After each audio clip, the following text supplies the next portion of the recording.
नमस्कार। तो हम चर्चा करने वाले हैं बजट और आर्थिक सर्वेक्षण पे। बजट क्या होता है? सरकार आगामी वित्तीय वर्ष में खर्च और व्यय का अनुमान पेश करती है, वो होता है बजट।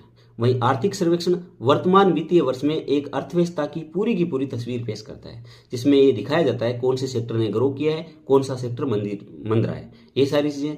तो वित्त मंत्री निर्मला सीतारमण के द्वारा 29 जनवरी 2026 को संसद में आर्थिक सर्वेक्षण 2025-26 पेश किया गया, जिसके आधार पर भारत की अर्थव्यवस्था की 5 बातें निकल के आई है। सरकार के अनुसार जो विकास दर है वो बहुत ही अच्छी रही है। वो 6.8 से लेकर 7.2 के बीच में रही है, जो कि लगातार पिछले 4 वर्ष से भारत दुनिया का सबसे तेज आर्थिक वृद्धि दर के साथ विकास दर में फर्स्ट बना हुआ है।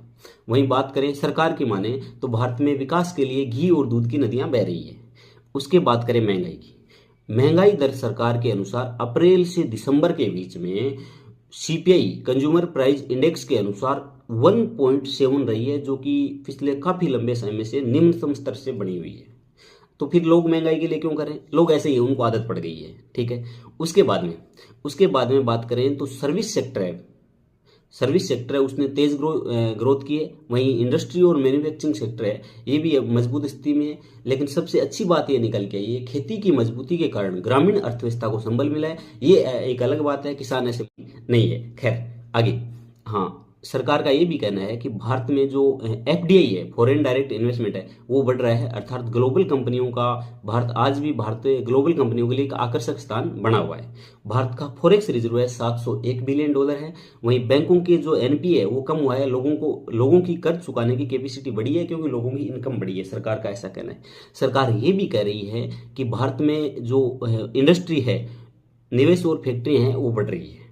कुल मिला के बात यह है कि विदेश व्यापार भी भारत का बढ़ा है। इसीलिए सरकार के अनुसार, इस आर्थिक सर्वेक्षण के अनुसार, जो आपका करंट अकाउंट डेफिसिएंट है वो जीडीपी का 0.8% पे है, और सरकार इसे और भी कम करने का प्रयास कर रही है।